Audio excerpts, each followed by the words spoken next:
It was just past noon when everything went wrong. I was walking back from the grocery store on Jefferson Avenue, the sun heavy overhead, the plastic bags biting into my fingers. I'd taken that route every week for over a decade. Same cracked pavement. Same corner store. Same bench outside the library where Ms. Lillian, now in her 70s, liked to sit and feed the pigeons. Today, she was there too, her floral scarf tied neatly, glasses balanced on her nose, hands trembling slightly as she broke pieces of bread into the grass. That's when the cruiser pulled up. No sirens. No warning. Just the screech of brakes and two officers stepping out with clipped voices and stone faces.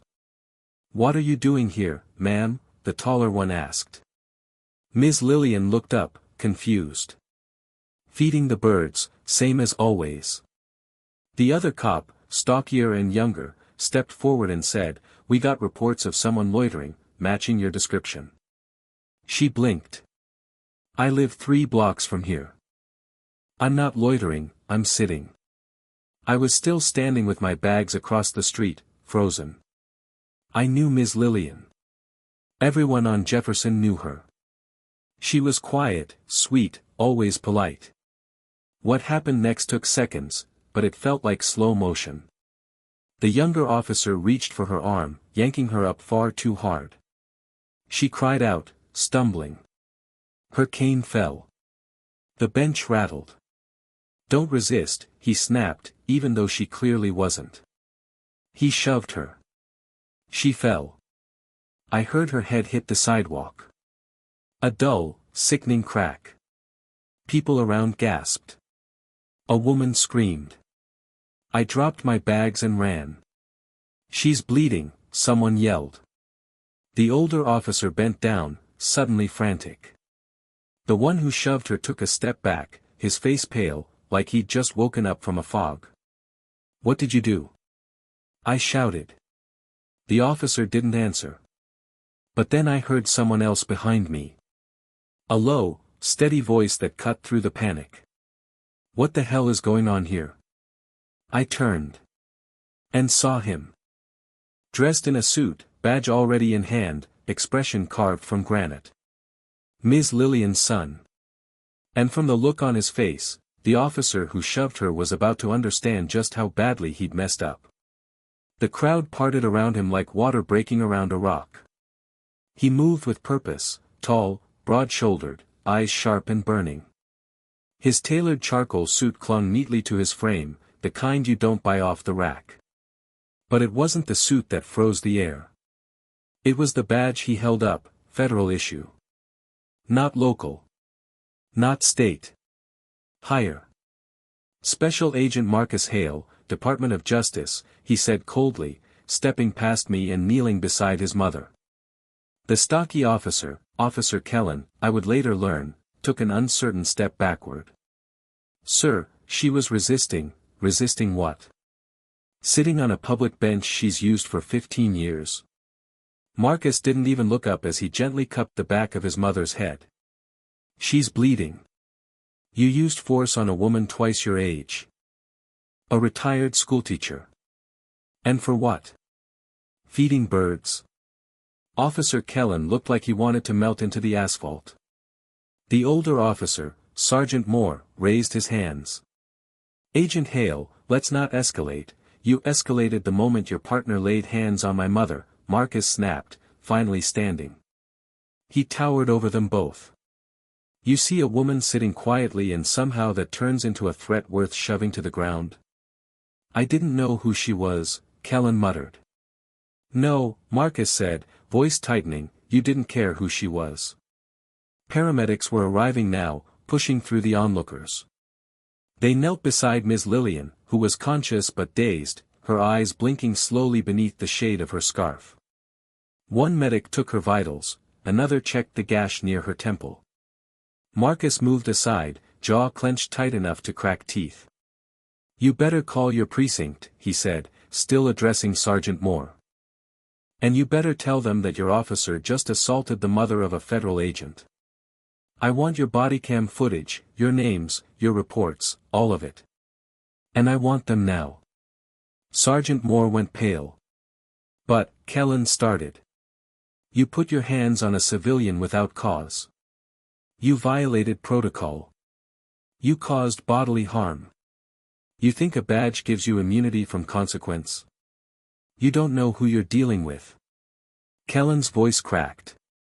I didn't mean, you didn't think, Marcus said flatly. But that's not going to stop what's coming. Behind us, someone was already filming. Marcus didn't yell. He didn't need to. His voice carried the weight of someone used to interrogating war criminals and corrupt judges, someone whose calm was more terrifying than rage. Officer Kellen stood stiff, lips parted like he wanted to explain, but there was nothing left to say. The damage had already been done, and the growing crowd knew it. The paramedics gently lifted Ms. Lillian onto a stretcher. She winced but didn't cry out. One of them placed a soft hand on Marcus's shoulder. She'll be okay, sir. Mild concussion. We'll take her to County General. Marcus nodded silently, then leaned in close to his mother. I'll be right behind you, Mama. I promise. She smiled faintly. You always did keep your promises. As the ambulance doors closed, Marcus turned back to the officers. His entire demeanor shifted, from son to professional. He pulled out a phone, tapped it twice, and raised it to his ear. Yeah. Hale. I need internal affairs looped in on an incident, downtown Jefferson and 4th, bodycam retrieval. Civilian injury. Yes. Immediate. A second later, he lowered the phone and looked straight at Sergeant Moore. You're going to take Officer Kellen's weapon. Now. The sergeant hesitated. Agent Hale, we have protocol, and my mother is in an ambulance with a head wound because your officer couldn't control himself, Marcus snapped. That badge on your chest doesn't mean a damn thing if you can't enforce accountability. After a long pause, Sergeant Moore slowly turned to Kellen. Hand it over. Kellen's hands shook as he unclipped his holster and handed over his weapon. From the crowd, murmurs rose. Good. About time someone stepped in. I can't believe they did that to her. Someone clapped. Another person raised their phone higher, still recording. Kellen's face turned a deeper shade of red. Humiliation was setting in now, not just from being disciplined, but from realizing he had assaulted someone deeply respected in the community, and that the wrong man had witnessed it. Marcus stared at him one last time. If it weren't my mother, it'd still be wrong. But since it was, you better believe I'm not letting this slide. Kellen stood in stunned silence as Sergeant Moore secured his weapon and clipped it to his own belt. His voice was barely a whisper now. I didn't know she was, Marcus cut him off. You don't get to finish that sentence. You didn't know who she was, and you didn't care. That's the real problem. 2 more patrol cars had arrived. From one, a plainclothes officer emerged, Captain Davis, judging by the gold on his collar.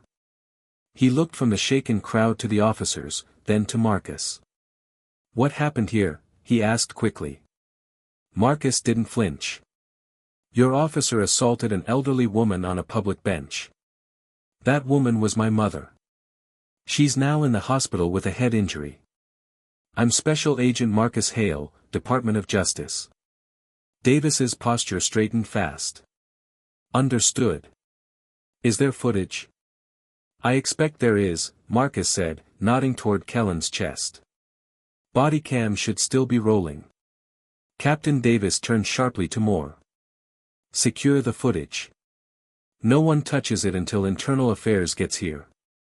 And get Officer Kellen back to the station. He's off the street as of now. Kellen looked like he wanted to argue, but Davis's tone left no room for it. As Moore led Kellen away, a journalist appeared near the edge of the crowd, her camera already recording. Sir, Agent Hale, do you have a comment on what happened here today? Marcus didn't break stride. Only this, accountability applies to everyone. No matter the badge, no matter the rank. My mother was treated like a threat for existing quietly in public. If it weren't her today, it'd be someone else tomorrow. That stops now. He walked away, the crowd parting again. The camera followed. People whispered his name now. Not because of his suit. Not because of his badge.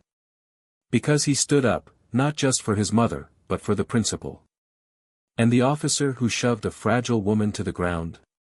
He was finally starting to understand just how far that shove would go, and how high the fallout would reach. By the time Marcus arrived at County General, hospital security already had his clearance. He walked straight to the ICU holding area, where Ms. Lillian rested under observation, her head wrapped in gauze, eyes closed but stable. He paused outside her door, letting the weight of everything settle. The cameras. The crowd. The blood. And the officer who would never forget the name Hale again. A nurse greeted him quietly. "She's resting. Vitals are strong. She asked for you as soon as we stabilized her." He stepped inside. The room was warm, sterile, and silent, except for the soft beeping of a monitor. Ms. Lillian opened her eyes as he approached. "I told you not to worry about me so much," she murmured with a faint smile. Marcus took her hand and held it gently. "You scared the hell out of me, Mama." She studied him. "You kept your temper." "I did. But I didn't stay quiet." "Good," she said softly. "Silence is what lets men like that think they can do whatever they want." He nodded, but his jaw was still tight. Outside the room, Marcus's phone buzzed. A text from his federal liaison, DOJ oversight team mobilized. Local precinct notified. Internal Affairs has body cam. Officer under full review. He showed the screen to his mother. She exhaled slowly. Justice comes slow for some folks. But when it comes, it better come all the way. I'm going to make sure it does. There was a knock at the door. Captain Davis stepped inside, hat in hand, his voice low. "Agent Hale. Just got word, Officer Kellen has been suspended pending full investigation." And, he hesitated. Marcus raised an eyebrow. "And? The footage. It's worse than we thought. Not just what happened today. There's a pattern. 3 other complaints. All ignored. Until now." Ms. Lillian turned her head slowly. "Sounds like that young man finally ran into someone who couldn't be swept under a rug." Davis gave a tight nod. "You have my word. This won't be buried. Not this time." Marcus stood up straighter. "It better not be. Because if it is, I'll be back. Not as her son," he pointed to his badge, "but as federal oversight." And everyone in that room knew he meant every word. 3 days later, the press conference was held on the front steps of the precinct. The department had no choice, too many eyes were on them now, and the footage had leaked. The clip of Officer Kellen yanking an elderly woman from a bench had gone viral overnight, with the words, "That's my mother," echoing across social media. Marcus stood in front of the microphones, not in his role as an agent, but as a son. "My mother taught school in this city for 38 years, he began. She raised 2 boys, paid her taxes, and volunteered at the local shelter every Sunday. She's not a threat. She never was. But someone saw her as one, because they made a judgment the moment they looked at her." He paused, letting that hang in the air. "This isn't just about one bad decision. It's about a system that lets some officers act first and think later, without ever asking if they were wrong." Reporters scribbled. Cameras flashed. The silence of the crowd was thick. "I'm not just holding one man accountable," Marcus continued. "I'm holding the entire chain that protected him accountable too, the ones who ignored complaints, who lost paperwork, who looked the other way. This isn't vengeance. This is prevention. Because next time, someone might not get back up." A woman in the crowd whispered to her friend, that man's going to change things. Behind Marcus, the mayor stood quietly, nodding in agreement.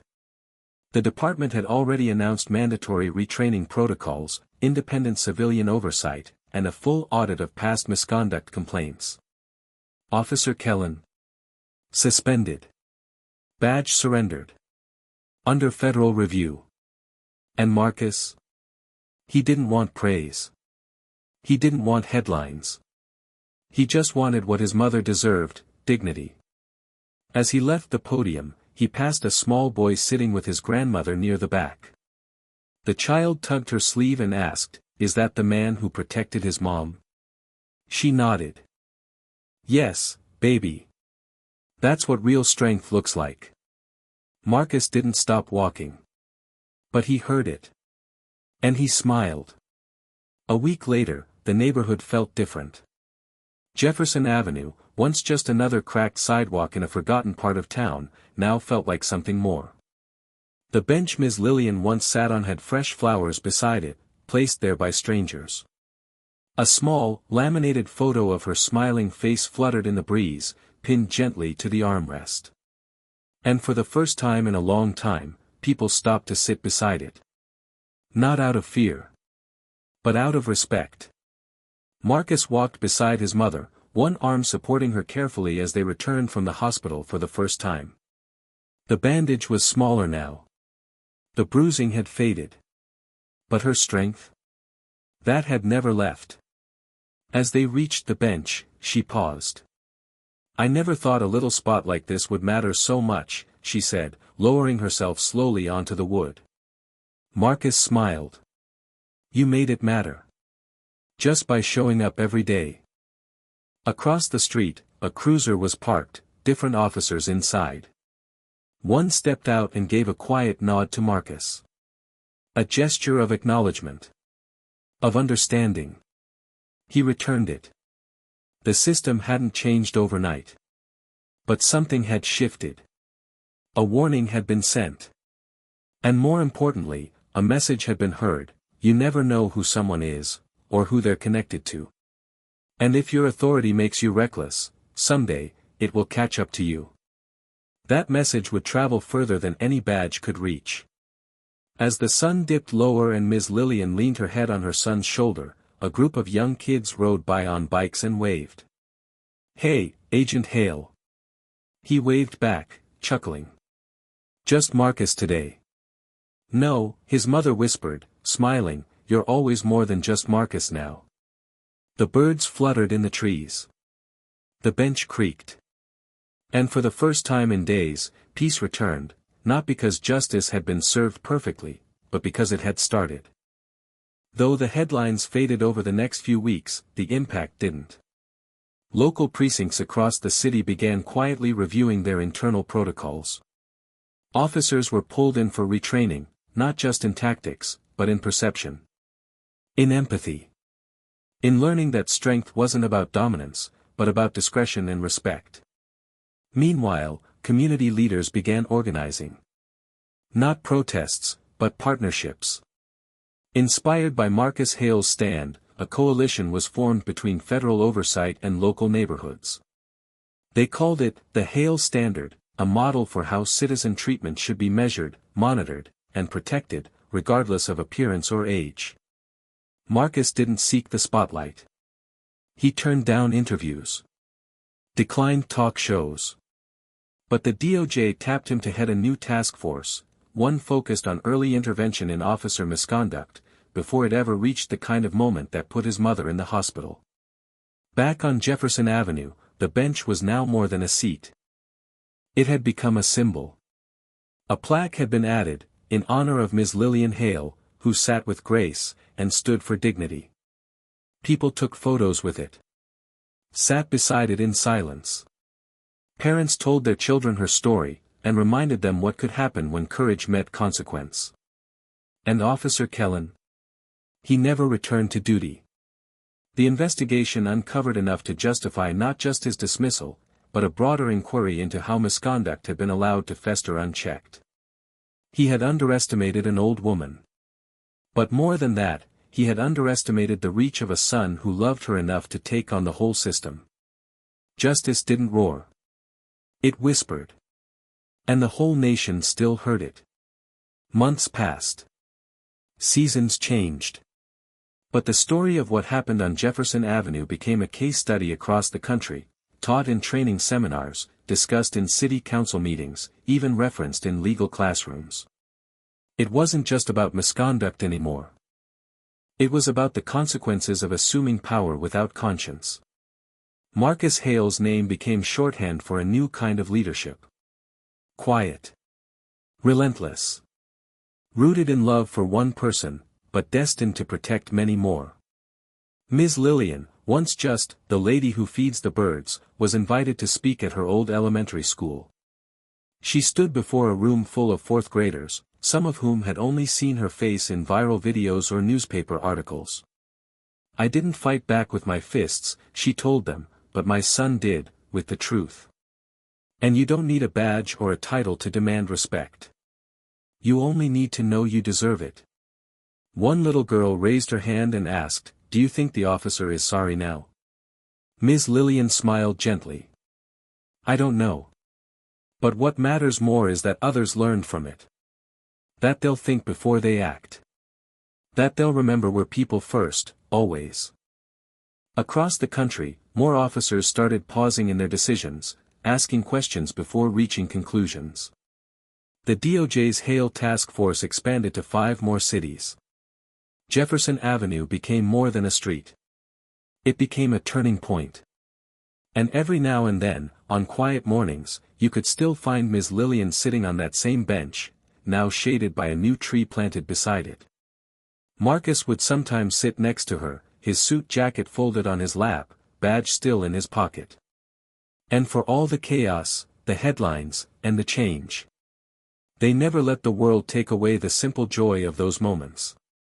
Because justice didn't just restore her dignity, it made sure it would never be taken again.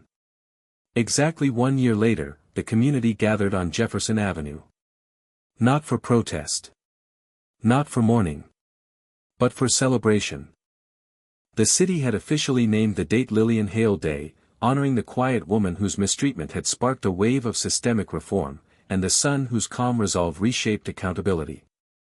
There was a podium now near the bench. Children from the local school held paper doves. Police officers stood respectfully in the back, many of them new, many of them trained under the revised oversight Marcus had helped write. One even stepped forward to speak. "We're not here to erase what happened," the young officer said, voice steady. "We're here to make sure it never happens again. Because this bench doesn't just hold a woman's story. It holds the start of something better." Ms. Lillian sat in the front row, wrapped in a navy shawl. She didn't like attention, but today, she allowed it. Marcus approached the stage in a charcoal suit, crisp as ever, but his expression was softer now, warmed by time, pride, and healing. He looked out over the crowd, then said, "1 year ago, someone put their hands on my mother because they saw a problem where there wasn't one. But what that man didn't know, is that when you harm someone good, the world will respond. Today proves that." The crowd applauded. But he wasn't finished. "This isn't just her story or mine. It's ours. Because injustice dies when all of us refuse to be silent. Whether you wear a badge, a backpack, a uniform, or just walk these streets with your head held high, you deserve respect. And when that's denied, it's up to us to demand it." Ms. Lillian wiped away a tear. And in the quiet that followed, Marcus stepped down from the stage and sat beside her once more. No cameras. No statements. Just a son beside his mother. On the bench that changed everything. Surrounded by a city that finally saw them both. As years passed, the world around Jefferson Avenue kept evolving, but the bench remained. It became a destination. Not for tourists, but for witnesses. People came from other neighborhoods, other cities, even other states. They came to sit where Ms. Lillian sat. To reflect where Marcus stood. To understand how one moment of injustice, caught in the open, had unraveled an entire system of silence. College professors brought students. Civil rights attorneys brought interns. Cadets from law enforcement academies stopped there as part of their ethics training. A new term began appearing in textbooks, the Hale principle. It referred to the shift in public trust triggered when a system is forced to see the people it once ignored. Ms. Lillian still lived nearby. She would sometimes stroll past the bench on cool mornings, smile at the fresh flowers left on the armrest, and chuckle when strangers asked for a photo, not of her, but with her. She'd always say the same thing, "I didn't plan for any of this. I just wanted to sit and feed some birds." Marcus, now promoted to deputy director at the DOJ's Office of Civil Oversight, visited whenever he could. No detail had softened in his memory. But the anger had long since cooled into something sharper, resolve. He didn't just push for change anymore, he designed it. Quietly. Relentlessly. And when reporters asked what he thought about the legacy of what had happened that day, he gave the same answer, every time: it started with a shove. It ended with a standard. And then head nod toward the bench. Because no matter how far he rose, or how loud the world became, everything important always came back to that one small seat on Jefferson Avenue. 10 years had passed. Jefferson Avenue was almost unrecognizable now. Not because it had changed so much, but because it had changed the nation. The bench, once just a quiet place for an elderly woman to rest, was now encased beneath a simple glass canopy, with brass lettering beneath it. Here sat Ms. Lillian Hale. Here stood her son, Marcus. Here began a promise: never again. Students from across the country visited the site every year. Officers came to learn. Leaders came to remember.